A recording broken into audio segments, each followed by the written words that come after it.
Hey guys, Joe DeMarco from the Crazy New York Driver Show for Friday, February 4th, 2022. Welcome to another eBay video. Today we're going to be discussing what I believe is going to be a huge increase in eBay sales for the year 2022, specifically and especially in eBay Motors and other flagship niches around the eBay site. Before we get started, guys, let me once again point out it is cloudy and raining. Jesus Christ, man. We cannot get a single sunny day. I challenge anybody to go back to every eBay video I've made for the last 3 or 4 months. It's been nothing but clouds and rain. No sun whatsoever. And quite frankly, it's very frustrating and depressing. And if you guys had to live in these conditions, you'd be bummed out too. Let's go inside now and sit down, and let's get started with our eBay discussion. Alright guys, as usual, we're going to start out with your comments, questions, and concerns from last week's video. PRR Modeler said, "Good video, Joe.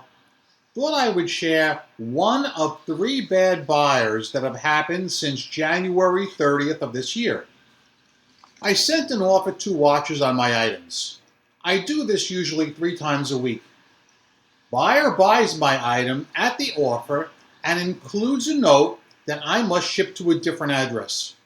I contacted him to tell him that I can't, as per eBay's buyer protection rules. He responded he couldn't buy it when checking out, and that's why he changed his address. He proceeded to tell me it's a P.O. box, and I explained that I don't ship to P.O. boxes. He still insists that he does this all the time and sellers don't have a problem with him. So I refunded, canceled, blocked, and reported the buyer.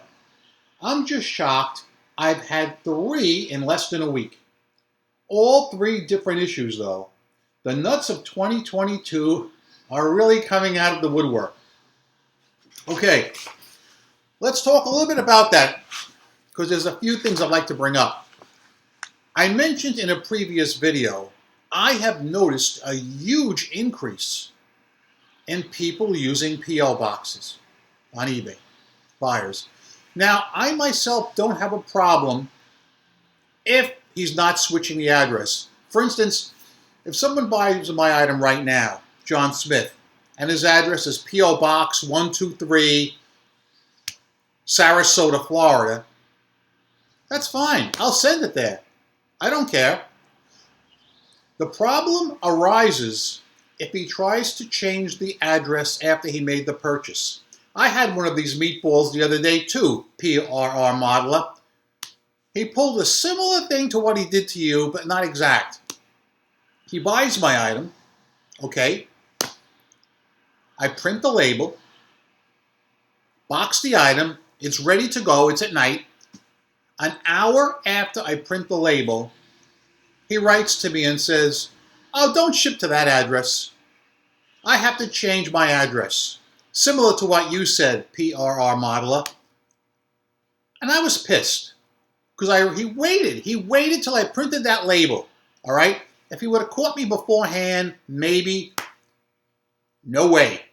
I wrote back to him. I said, "Thank you so much for waiting 1 hour after I printed the label to do this."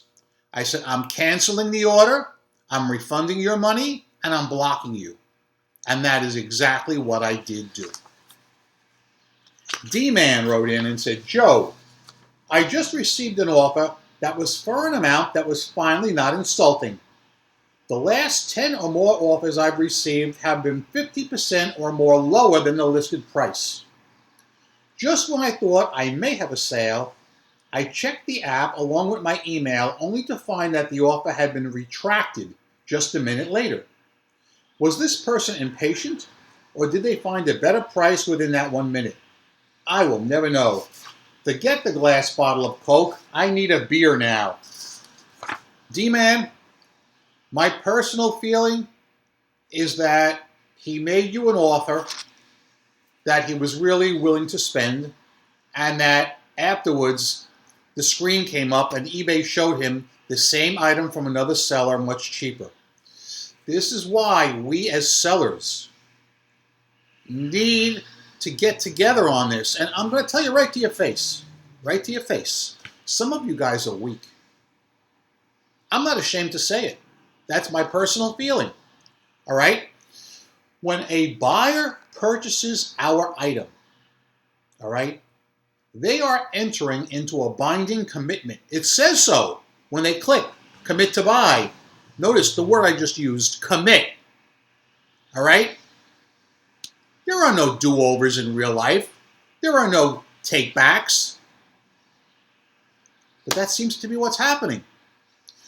In many of the listings that I've been putting up over the last few months, in the description, I say right up front, I will not accept cancellations for any reason, so please do all price shopping first. Luckily, I will say, knock wood, I haven't been getting many cancellations. I've been getting some returns, but not many cancellations. Henry S. wrote, people don't know how to read, plain and simple. I had a customer call me 7 times on Sunday. Dude, we're closed. Exactly 7 times, and I ignored each one. Henry, join the club. I don't want anybody calling me. They don't have that right. They didn't buy it here. They ain't calling here, okay? In last week's video, I told you the story about a guy who was impatient and contacted me 3 times within 8 minutes through the eBay contact system, then had the balls to call me here. And I refused to help him. I said, I'll do it through the eBay contact system. I said, but there is one thing I want to know. I said, I take great pains not to have my phone number exposed. How did you get my number? And you know what he said? He said, in the confirmation receipt that eBay sent him to confirm the transaction, there is a link that says, get seller's phone number. And he clicked that, and it showed them my phone number. So my point there is, guys, I would imagine that would apply to every single one of you, whether you have a physical store or whether you're working out of your basement or your garage or whatever. They could get access to your phone number. I wish eBay would stop that. I don't think that's right. They don't want us taking transactions off eBay, and it works both ways as far as I'm concerned.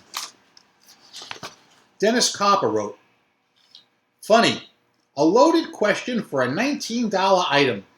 This is why I do not answer 99% of all questions. I block and move on like a good football player going up the playing field. eBay will honor any dumb buyer if they want to return the item for any reason. Avoid dumb buyers. For $19 today, you can't even get a KFC bucket of chicken.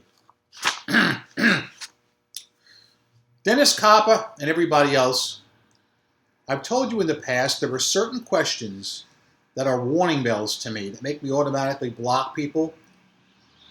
One of the questions is when people ask me to measure something. I am not a tailor, okay? There is no reason on God's earth that anybody should want me to measure something, because that tells me they are scheming to use my item for an application that it's not designed for. And there's no way I'm going to do that, because the odds are 99% they'll get it and send it back to me and return it. I don't play that. I block them and I move on.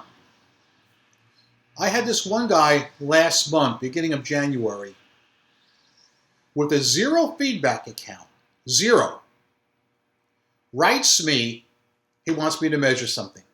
I sent an account. Okay? Blocked him, I ignored the message. The other day, the same guy, using the same feedback account, which is still at 0, picks another item I have, unrelated to the first one, and wants me to measure that one. It's sad that I can't block him from messaging me, but he has no idea he'll never be able to buy anything from me. Ed Bay wrote, there are a lot of sellers that drop ship from Amazon, Walmart, Home Depot, and other retailers. Some argue it's against eBay rules, and some say it isn't. If it is against their rules, they're not enforcing it. There's a YouTuber named Paul that actually promotes drop shipping from retailers and sells a program to teach you how to do it. I wouldn't be happy if I purchased something on eBay and it came direct from a retail store. A lot of people wrote in about that topic last week. I've never had it happen to me where I bought something on eBay and it came in an Amazon box, but a lot of you had. And to reinforce that, listen to the next few comments. Nancy Stockwell wrote in about it. I have had this happen, and I report the seller to both platforms. If I have to abide by eBay seller rules, so do they. My feedback reflects this. Nancy Stockwell, when you say my feedback reflects this, do you mean the feedback you leave for sellers who do this to you? Or do you mean the feedback that you've received as a seller? I just clear that up, please, if you would. And also on this topic, Chris Tiger wrote, I hate third-party resellers and those who sell on eBay and ship from Amazon. It happened to me 4 times and I left 4 negatives. This goes to show you that it is a somewhat pervasive issue. And I don't feel that eBay has made it clear enough as to whether this is acceptable or not acceptable. All right? I really don't think they've done a good job on that. I can't speak for Amazon because I'm really not familiar with Amazon at all. I will give you a quick update on my tape recorder issue. A few days before my last video, I found a tape recorder brand new on Amazon for $30, I think with shipping included. I bought it. Do you know they waited 8 days to ship the item? Now, in all fairness, it did say it on the screen. There was a little notation in brown lettering that said something like, if you buy this item, it's not going to ship for 8 days. Now, I wasn't in a rush for the item, and I thought the price was fair, so I didn't make a big deal of it, and I just got it yesterday. Haven't used it yet, but I will in the near future. So yeah, I don't know why they held it for 8 days like that. ZXC wrote, Joe, I've heard around Passover you can buy the cane sugar Coke at your local store. The reason is that high fructose corn syrup isn't kosher for Passover. I'm not a big soda drinker, so I've never verified this, but it should be in the ingredients if it's true. I think the reason you get so many eBay buyer phone calls is because you have a physical store. I don't recall ever receiving a phone call at home for an eBay purchase. Maybe John from the Flippin' channel can have his input here. Speaking of Coke, before I go on, let me take a drink from the small can of Coke. First of all, Gary, I want to tell you something. You say you've never received a phone call. You are so lucky. I think the reason why is because you sell coins in the bullion category and you're dealing with the more upscale people who have a little bit of smarts up here and who carefully research their products before buying. You're dealing, in my opinion, with the cream of the crop. A person like me is dealing with ham and eggers, and anybody who sells on eBay Motors, we're dealing with the average person. And I'll be the first person to say the average driver doesn't understand their car. They don't know their tire size. They don't know how much pressure is supposed to be in the tire. They don't know how to change a flat tire. Sad, but true. So that's why I think I get so many calls, questions, and returns like that. Bob Day wrote, Joe, I found only the big box stores carry the Mexican Cokes. The 4-pack I get from Walmart says Hecho en Mexico on the carton. You can Google exactly what the label and box looks like. Should be $1.20 to $1.60 each versus the cheaper regular bottle, but be careful, drinking more than one, you may get hooked and cost yourself a lot more money. Also on the soda, user 812 wrote, yes, bottled Mexican Coke is made with the old U.S. cane sugar formula. Some of our local stores used to carry it, including big box stores like Target, which carried it for years. Cheap 4-bottle pack, but just recently stopped. Very odd, because it was such a popular seller and would sell out quickly. The stores here also carried real sugar Dr. Pepper, but that disappeared too. The only cane sugar soda left is real sugar Pepsi. 12-pack cans. It's great, but too often, like so many cans, you lose something with the aluminum taste, and sometimes it's a bit flat. Glass bottles with real cane sugar is the best. We should swarm Coke Company with requests to go back to the cane sugar and bottles. It'll sell like crazy. Peace from Northern California. Yes, yes. Well, user 812 and everybody else, I went shopping yesterday in the supermarket. So I said to myself, I've seen the glass bottles before, but I've never looked at them closely to see if they were domestic or the ones from Mexico. And I said to myself, I swear to God, if they're from Mexico, I'm buying them. You know what I saw when I went down the soda aisle? No bottles of Mexican Coke, glass bottles. No glass bottles of any kind of Coke. Everything was gone. No display whatsoever. What they've done, and I'm not sure if this is a cause and reaction to the other thing, but what they did is they made this 2-aisle huge display for the Super Bowl. They do it every year. They load up these 2 aisles with Pepsi products. Diet Pepsi, regular Pepsi, lemon Pepsi, piss Pepsi, and all kinds of chips. You know, Doritos, potato chips, all things related to Pepsi. Okay? Pepsi must be shelling out big money to get that kind of frontage in his store, but they do it every year. So they did it again, and that might be the reason why they didn't have any bottled Coke when I went yesterday. But if anybody, I mean, a lot of guys wrote in and told me hypothetically where they've seen it before, but if you actually know of a store that's currently carrying this Mexican Coke, I have got to have some! Please, let me know the store. And I think somebody had mentioned Sam's Club.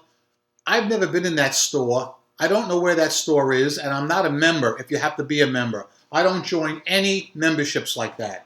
I just want to go into a supermarket, buy my stuff, check out, and be on my way.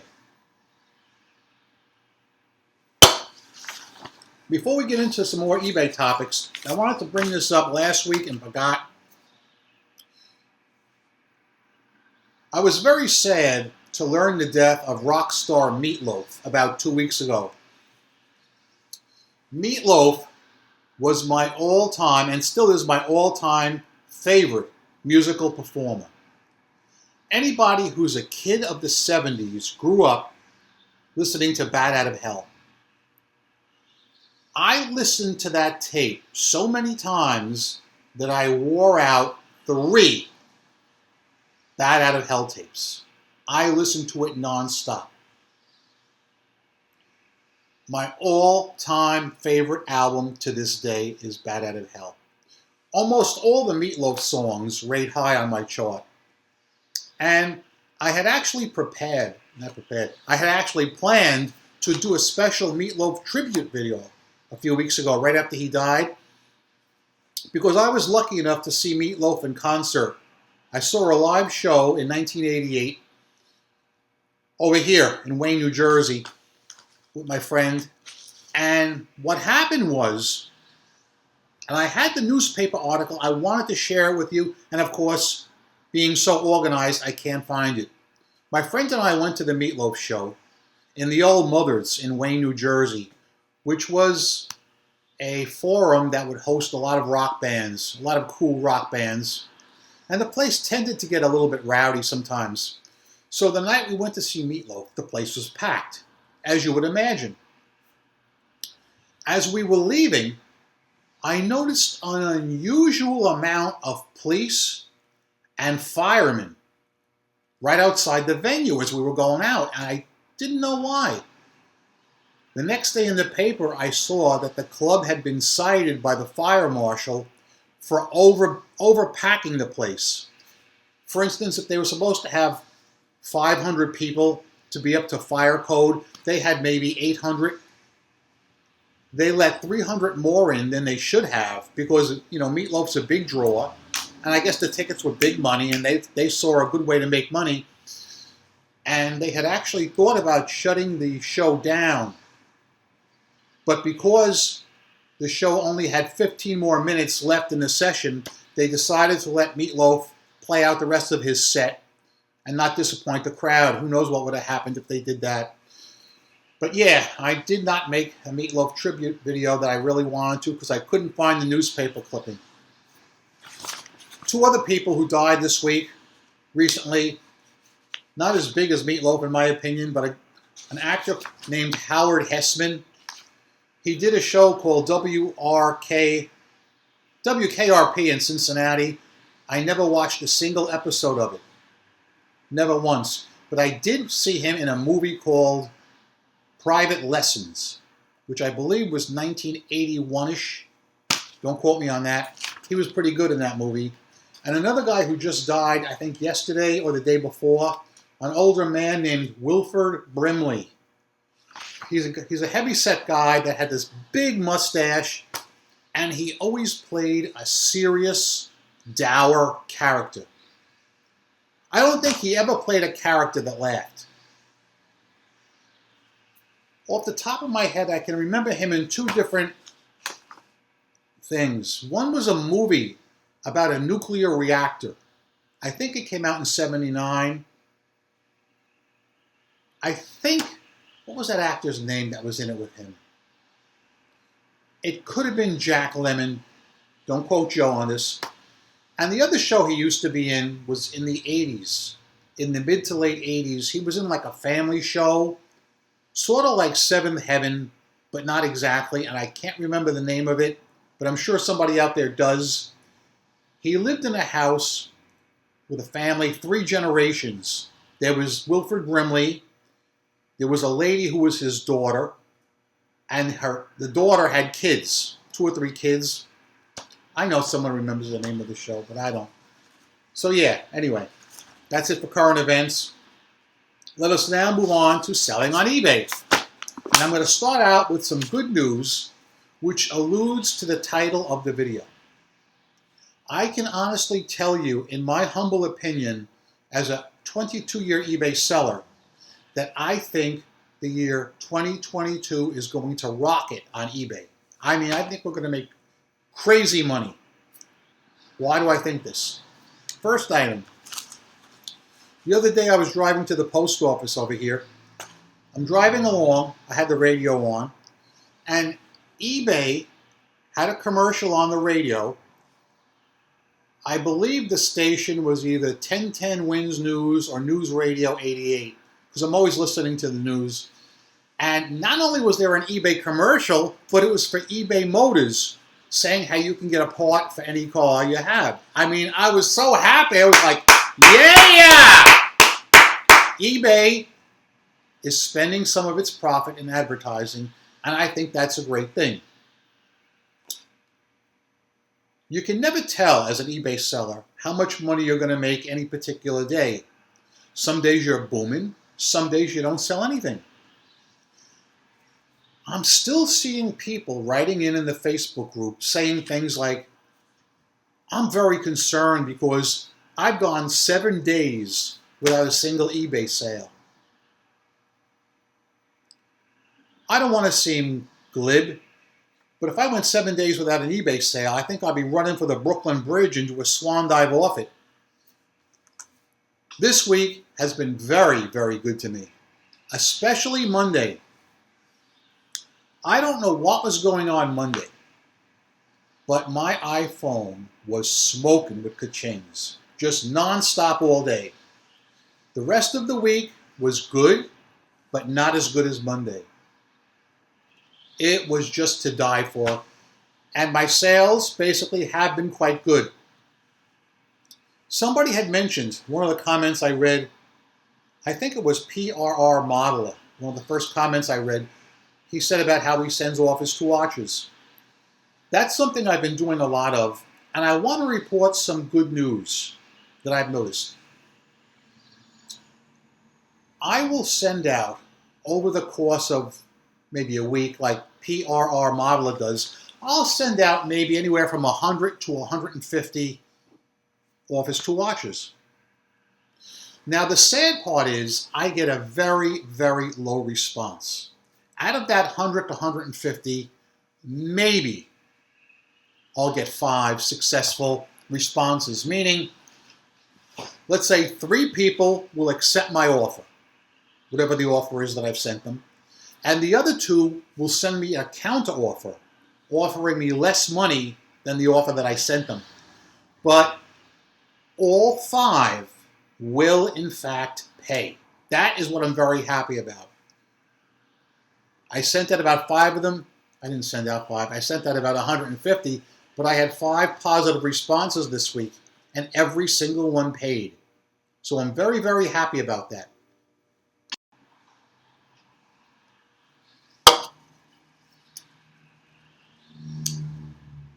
I had, how many returns this week? 2 returns, I think, which is lower than usual. What's concerning is the amount of time that eBay is giving people to return the item. For instance, today is the 4th of February.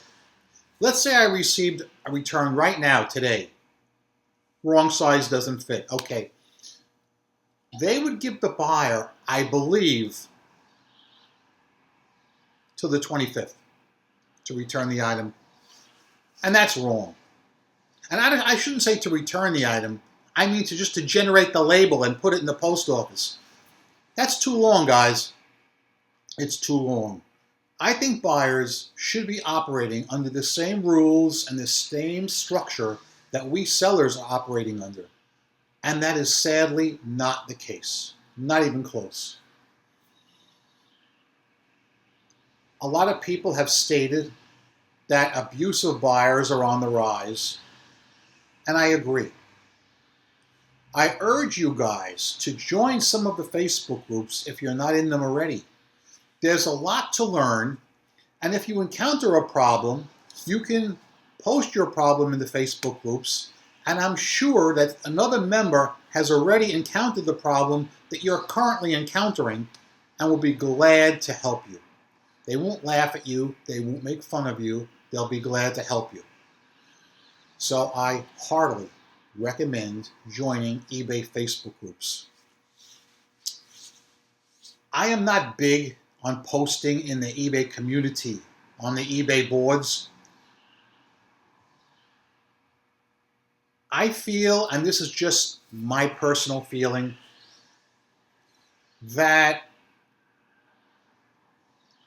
they used to be very, very stringent in policing what was said on the boards, especially during the early days, okay?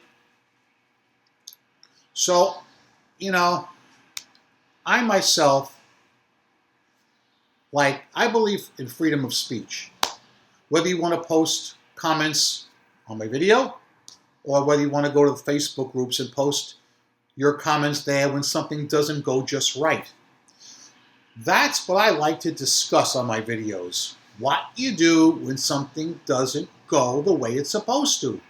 It's a help to the community. I'm not here to wave a flag and say, everything's going great. Oh, no, you got the wrong guy. You want to be down the street, all right? I'm also not a naysayer. I don't want to say eBay is evil and eBay is bad, because it's not. eBay is a freaking cash cow.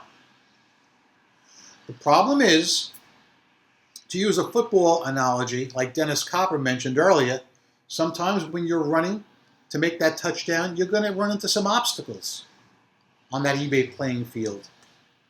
That's why Crazy New York Driver makes these videos, to try and help you stay successful on eBay. Yes, folks, Every Friday, I come out here and I make these videos to try and help you stay successful on eBay. If you think I'm doing a good job, please leave me a thumbs up. It tells me I'm on point and appreciated. If you don't think I'm doing a good job, please tell me in the comments section what you want me to hit up, and I'll be glad to do it next week if possible. Guys, please listen to me. I'm Crazy New York Driver, and you're not. Thank you for watching. I sure hope every one of you make a ton of money on eBay this week, because I firmly believe you should sell your items on eBay and not Amazon. That's my belief, and I'm going to be vocal about it. I'm also going to be vocal about having the worst weather in the United States of America. We do not get any sunny days. I ask you to your face, when's the last time I made an eBay video when it wasn't cloudy? I would say it's been at least 4 months. It's pathetic, it's sad, and it's frustrating. I'm going to leave you on that note. I'm not going to yell or scream. I'm going to be very sedate today. Anyway, I'm out of here. Rock on and peace!